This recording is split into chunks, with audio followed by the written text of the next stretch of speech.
नमस्कार, R P किचनमध्ये आपलं स्वागत आहे. तर मी आज थंडी स्पेशल असा पदार्थ बनवणार आहे. आता इथं मी गॅसवर कढई ठेवलेली.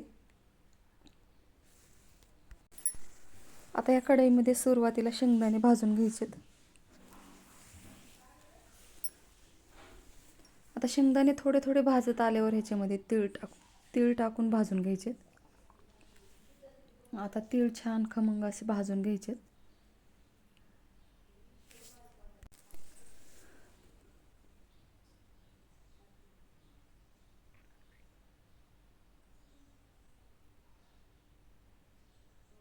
आता अशा पद्धतीने तीळ एकदम छान असे तडतडले की समजायचं तीळ आता भाजत आलेले आहेत आणि गॅस बंद करायचा आहे. आता हे दोन्ही पण छान भाजलेलं आहे. आता थंड होण्यासाठी आता इथे 1 वाटी गूळ आणि अर्धी वाटी साखर घेतलेली आहे. तर साखर यासाठी टाकायची की थोडंसं ही पदार्थ कडक बनतो आणि जास्त वेळ टिकतो पण. आता इथं थंड होण्यासाठी तीळ आणि शेंगदाणे ठेवलेत. आता मिक्सरच्या भांड्यामध्ये बारीक करून घ्यायचे. तर एकदम थंड झालेला आहे.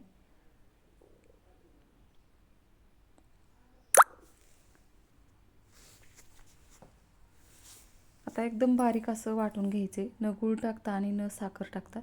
आता ह्याच्यामध्ये संपूर्ण गूळ टाकलेला आहे आणि साखर अर्धी टाकायची. तर इथं मी पोह्याचे 2 मोठे चमचे. तुम्हाला माझा व्हिडिओ थोडा जरी आवडला असेल तर प्लीज व्हिडिओला लाईक करा, चॅनलला सबस्क्राईब करा. सबस्क्राईब केल्यानंतर बेल आयकॉन प्रेस करायला विसरू नका. ऑलवर क्लिक करा म्हणजे माझ्या प्रत्येक व्हिडिओचे नोटिफिकेशन सगळ्यात आधी तुम्हाला येईल. हाईप या ऑप्शनवर क्लिक करून जे काही पॉईंट्स असतील ते द्यायला मात्र विसरू नका. तुमचे एक लाईक, एक सबस्क्राईब आणि या हाईपचे पॉईंट माझ्यासाठी खूप महत्त्वाचे आहेत. आणि छानशी कमेंट करा. चला रेसिपीकडे वळूया. आता एकदम बारीक असं मी इथं तीळ आणि शेंगदाणे, गूळ, साखर वाटलेले आहे. बघू शकता. एका भांड्यामध्ये काढून घ्यायचे.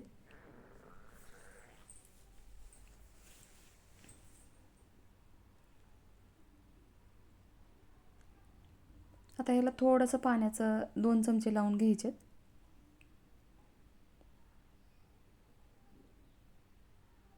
एकदम जर मिश्रण हे मोकळं वाटत असेल तर थोडं पाणी लावून ठेवायचे. आता इथे मी मोठं ताट घेतलेलं आहे. 1 चमचा मीठ टाकले आणि थोडंसं पाणी टाकायचे. आता या मापाने मी 2 माप पीठ चाळून घेणार आहे. तर मी पीठ आधी चाळून ठेवत नाही. आता 2 चमचे तेल टाकलं याच्यामध्ये, कारण कधी मुंग्या लागतात पिठाला, कधी किडे मध्ये जाऊन बसतात. यासाठी जेव्हा पीठ मळून घ्यायचे तेव्हाच मी चाळून घेत असते. आणि एकदम छान असं घट्ट पीठ मळून ठेवायचे.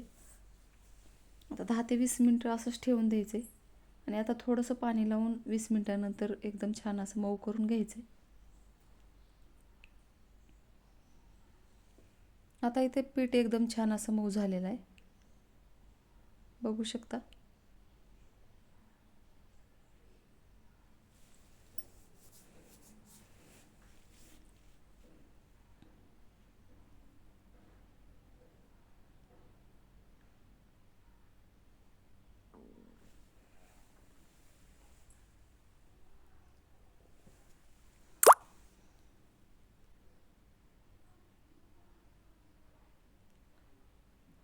आता ही पाणी एकदम छान असं पीठ कोरडं करून घ्यायचं. ही पाणी टाकलेलं आणि एकदम छान असं पीठ थोडंसं तेल लावून ठेवलेलं आहे मी. आता छोट्या चपातीच्या आकाराचा एक उंडा घ्यायचा याच्यामध्ये. तर आपल्या एका मुठीत बसेल एवढंच घ्यायचे.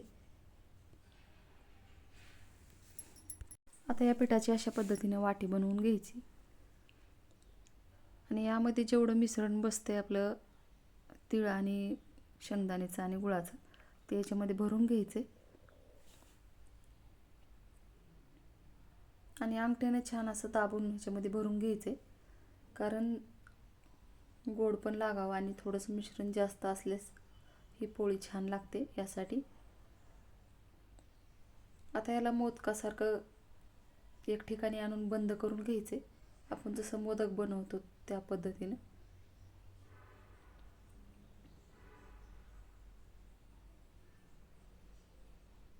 अशा पद्धतीनं दुमडून घ्यायचे आणि दोन्ही बाजूला एकदम छान असं पीठ लावून घ्यायचे.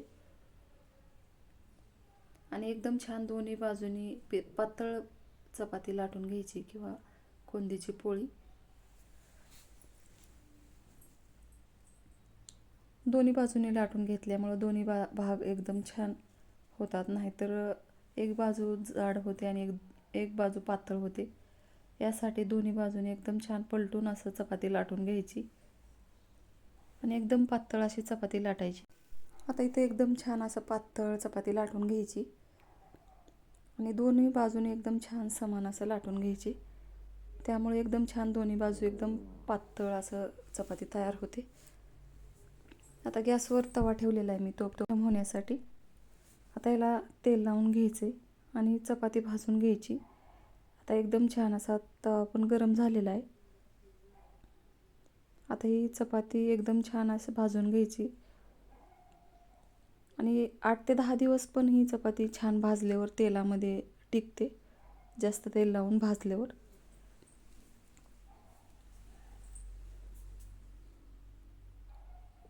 तुम्ही प्रवासात पण अशा पद्धतीनं चपाती बनवून घेऊन जाऊ शकता.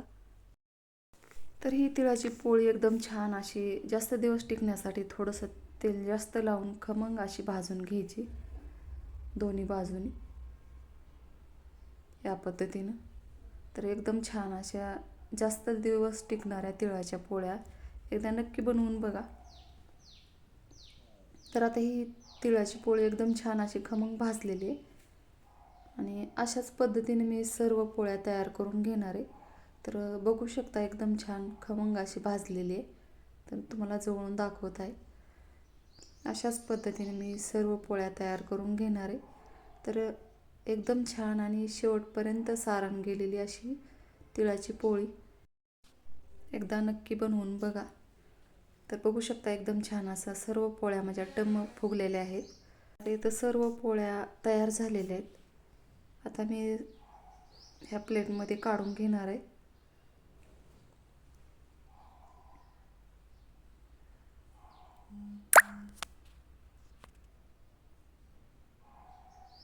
आता तुम्हाला एक पोळी मी काढून दाखवणार आहे शेवटपर्यंत सारण गेलेली. तर अशा पद्धतीनं बताईने किंवा उलतण्यानं कट करून घ्यायचे.